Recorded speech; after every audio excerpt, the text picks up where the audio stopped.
To today's session in which we will be starting with heat and energy. So I strongly believe that you have gone through the video which was provided to you in which it explains about the difference between heat and temperature. So to add with that, I would like to bring in the units of temperature. So you know that the SI unit of temperature being Kelvin, right? You studied it as Kelvin, represented by the letter K. And you know there are other units like which we commonly use degree Celsius, then degree Fahrenheit, right? So Celsius and Fahrenheit.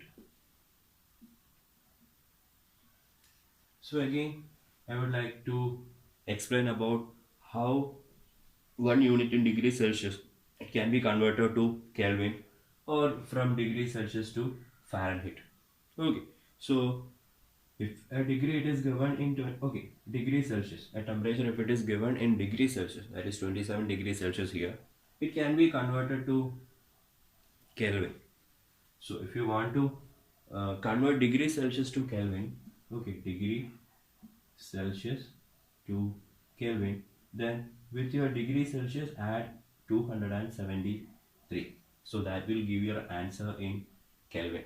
Okay, so 27 degrees Celsius, so 27 plus 273, so that will give you 300 Kelvin.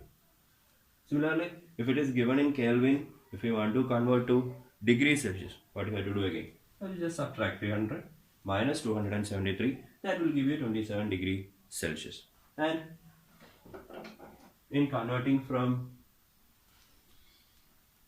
Fahrenheit or degree Celsius to Fahrenheit, so there is an equation, so that is, so C by 5 is equal to F minus 32 divided by 9. That means, okay, let's suppose degree Celsius, it is 100 degrees Celsius divided by 5 is equal to F minus 32 divided by 9. So I will get the answer 100 into 9 divided by 5 plus 32. So 180 plus 32. So 180 plus 32. So that will give me 212 degree Fahrenheit. Okay.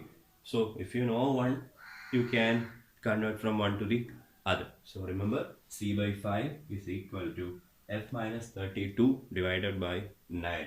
And in order to convert from degree Celsius to Kelvin, just add 273. Classes we have studied that because of the heat which we are supplying, there will be a change of state, right?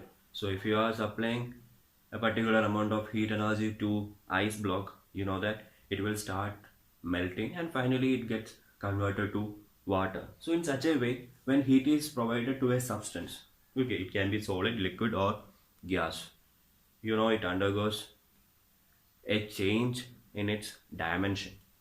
So I can say that because of the heat supply, it undergoes an expansion. So the expansion happening in a substance because of the heating, okay, you call it as the thermal expansion. So thermal expansion, expansion of a substance on heating, you call it thermal expansion. And when you heat an object, in the case of solids, okay, all its dimensions will undergo a change. Like there can be an increase in length, there can be an increase in area, and of course there can be an increase in its volume. So the increase in length, you call it as the linear expansion. The increase in area, you call it as the superficial expansion. And the increase in volume, okay, you call it as the cubical or volume expansion. So linear refers to length, okay, the increase in length. Again, superficial expansion, increase in area. Again, volume refers to increase in volume increase in volume.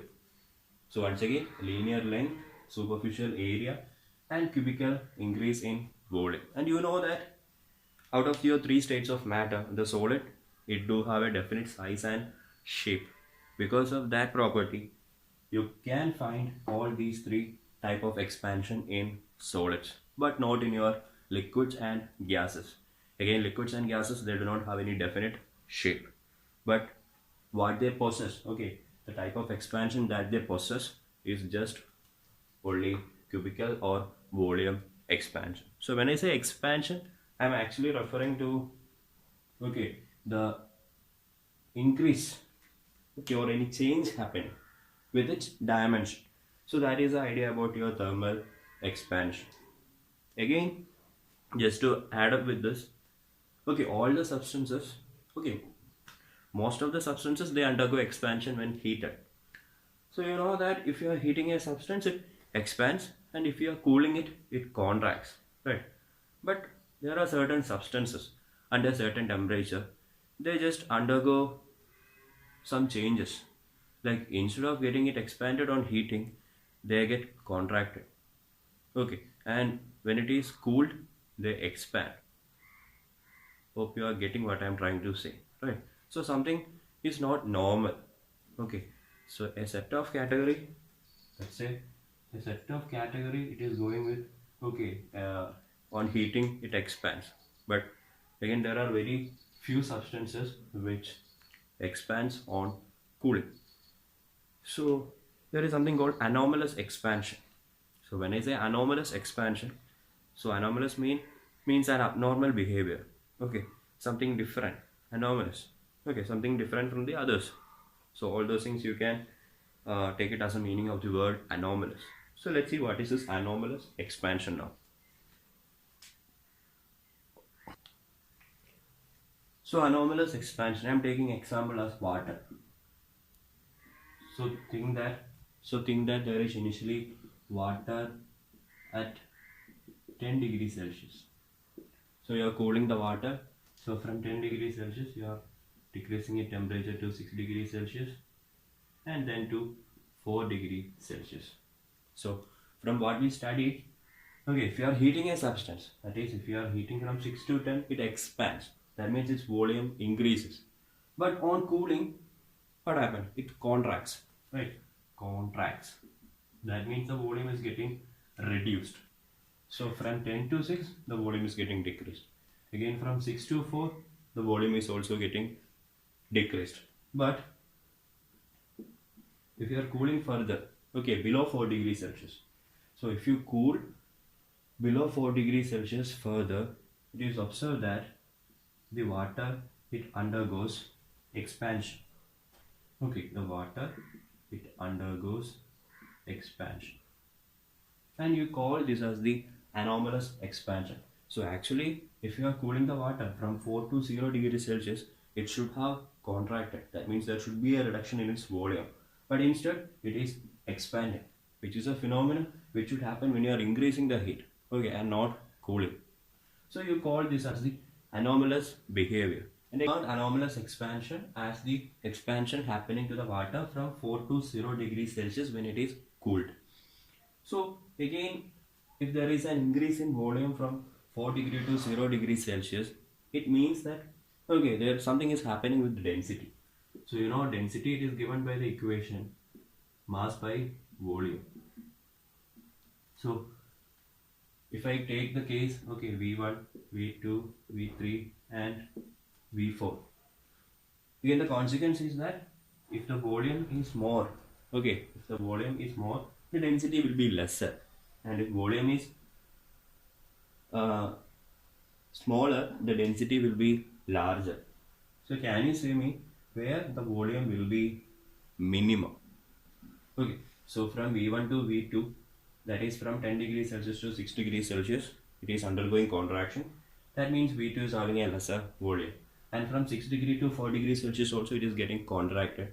And I can say that it had a least volume V3 when it is at 4 degree Celsius. So V3 is smaller compared to V3 compared to your V1. So what happens is that the density. So if this is your least volume, okay, V3, for a given mass, if V3 is the least volume, I can say that the density will be maximum at this particular point. That is at 4 degrees Celsius, my density is maximum. Density is maximum for water, okay, at 4 degree Celsius. Again, it is on the basis of this that we will be studying about the consequences of your anomalous expansion of water. Okay, not only water, there is silver iodide which shows anomalous expansion, and along with your silver iodide there is silica also. Okay, the definite temperatures are there, you have to note that also. Okay, so I will write that now. So this substance water from 0 degree to 4 degrees Celsius on heating, okay, instead of getting expanded it contracts. Again here silver iodide from 80 degrees Celsius to 140 degrees Celsius, and again silica from minus 80 degrees Celsius. So these are the three substances which shows the anomalous expansion. So we are considering and studying in detail the anomalous expansion of water. Okay, let's have a look into more graphical plots which explain detail about where the volume is minimum and where the density is maximum. A graphical plot where temperature is taken along the x and the volume along the y axis. So you could see from the graph as you increase the temperature starting from 0 to 4.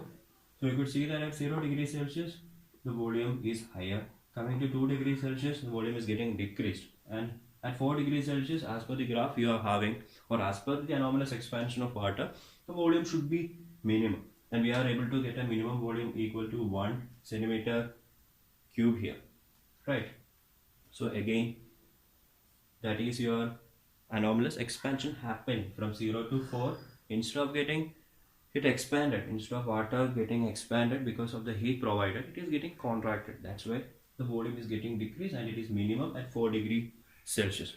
And after 4 you could see that there is no problem happening with water, just like every other substances. When heat is provided it undergoes expansion, and you could see from 4 to 10 the volume is increasing gradually. So what happens here is that because of the lower volume the density will be maximum. Using your density temperature graph, so as the temperature it starts to increase from 0 to 4 degrees Celsius, water, because of its anomalous expansion, so instead of getting it expanded it is now contracting. Okay, that means if it is getting contracted from 0 to 4 degrees Celsius, that means it will be having a very minimum volume at 4 degrees Celsius. That means it will be having a maximum value for its density at 4 degrees Celsius, and you could see that, right? So the density is maximum, that is 1 gram centimeter raised to minus 3, or 1000 kilogram meter raised to minus 3. Now the density of water. So the density of water, when we say, you could see sometime the density of water at 4 degrees Celsius mentioned in your textbook. The reason is that because of this anomalous expansion, I have to take the density as maximum as equal to 1 gram centimeter raised to minus 3, or 1000 kilogram meter raised to minus 3. So this is the reason behind all those things. So to demonstrate this anomalous expansion of water, let's have a look into the Hoops experiment. Okay, so a video is added with this, so please watch that for better understanding. Again, the consequences. So one of the consequences, which I would like to share today is that in countries during the winter time, the pipes they burst. So the reason is that as the temperature is getting decreased, because it's winter season, right? So the temperature it gradually starts decreasing. So finally the pipe through which the water passes, right? So again the water, it will also starts to cool. So till 4 degrees Celsius there won't be any problem. It starts to contract. But as the water reaches the temperature 4, from 4 to that 0 degrees Celsius, if it was contracting there would have been no problem. But since because of this anomalous expansion, since it is expanding, that means there is no space within the pipe so that it can expand further. So because of which it applies a larger pressure on the pipe, which makes it to burst. Again the same with the plant tissues or capillaries also. So we will look into all those things in detail in the next video.